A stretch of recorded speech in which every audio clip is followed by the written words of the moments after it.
Hi, I'm Farrell, and in 2019 I had successful through hikes of both the Appalachian Trail and the Pacific Crest Trail.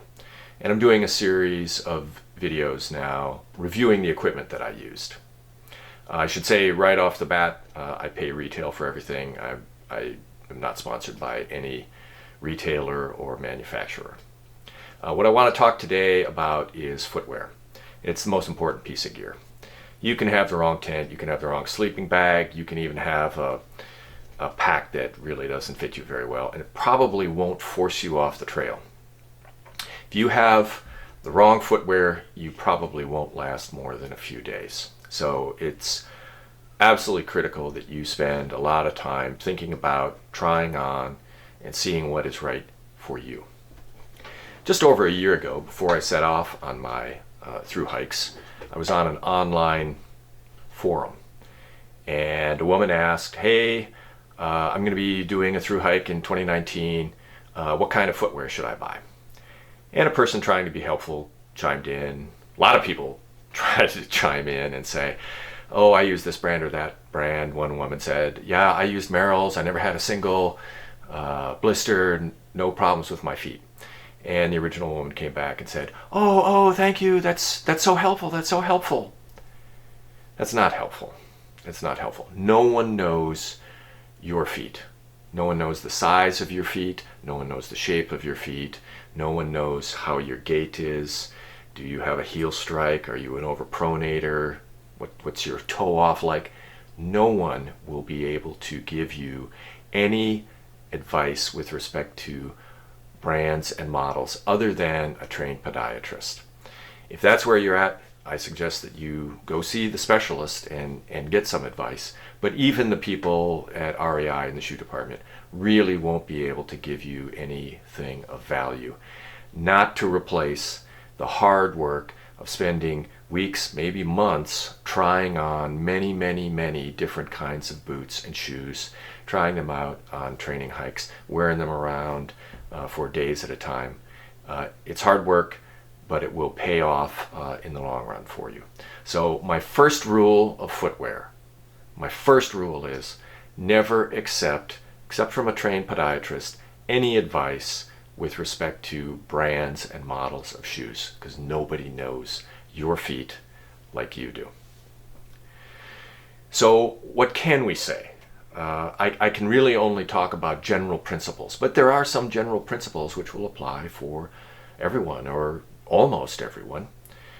And the first one of those is what I call rule number 2, and that is weight matters. Decades ago, the Army did a study, and they determined that for every pound on a soldier's feet, it was equal to 5 pounds carrying on his back. So if you're going to worry about those ounces and grams that are in your pack, you really owe it to yourself to worry about those ounces and grams that you're carrying around on your feet. Weight matters. And that brings up the issue of trail runners versus traditional boots. So I have worn, in previous years, I did the Appalachian Trail in sections, took me many years, and I always wore traditional boots. Here's a pair of Keens that I was wearing. For my through hike this year, I only wore trail runners on both trails the entire length. Trail runners are more lightweight, and I was able to try them out on training hikes in advance. Thought that they were going to work for me, and ultimately they did. And that lower weight, I think, really helped me out and helped me to be more successful. Rule number 3 is actively ignore all issues of styling or color. Just halfway through my hike, I was in REI shoe department getting a new pair of trail runners, and there was a young woman who was sitting not far from me, and she couldn't decide between 2 models. And one of them, she said out loud, it was so cute, and she loved the color. And being the snarky kind of person that I am, I turned to her and I said, after a week, they're all the color of mud. So you should actively think to yourself, I am going to ignore all aspects of color or styling or things that really don't matter in terms of the functionality of the boot or the shoe. You need to actively do that. My fourth rule is you owe it to yourself to analyze your own feet. Where have you had foot problems in the past? Do you get blisters on the outside of your toes? Well, that probably means your toe box is not wide enough and your toes are getting pinched. Do you get blisters between your toes? I'm going to talk a little bit about that a little bit more later, and I'll save that discussion. Do you get problems on the back of your heel? The back of your heel.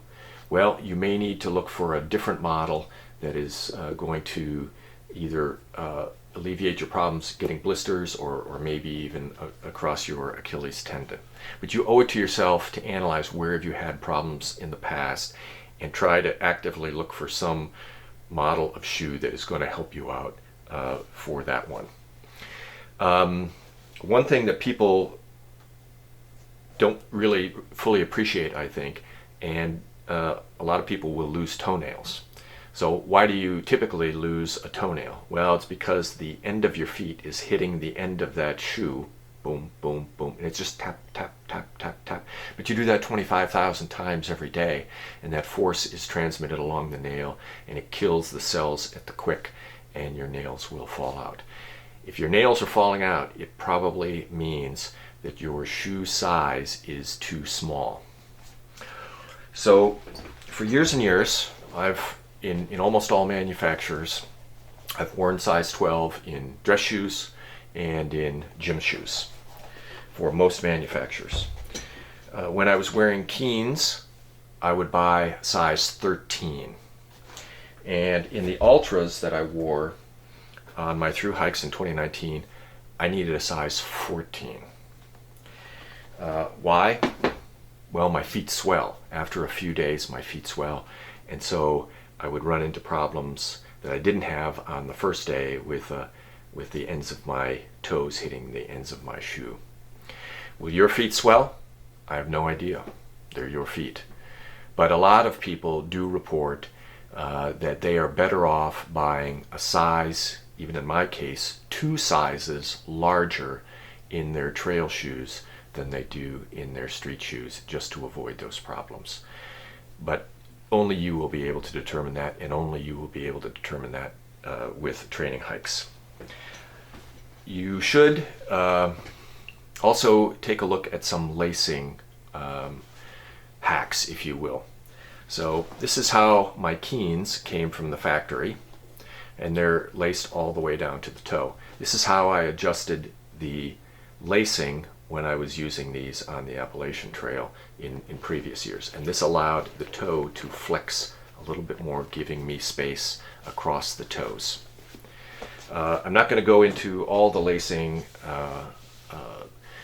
schemes, but if you are having problems, you should be open to those different sorts of lacing schemes as well. So what did I wear? Well, I wore Ultras exclusively, and I wore three different models of Ultras, all in size 14. This is the Timp Trail, the Lone Peak 4s, and I also wore Lone Peak RSMs. That stands for Rain, Snow, and Mud. It's their waterproof version of the Lone Peaks.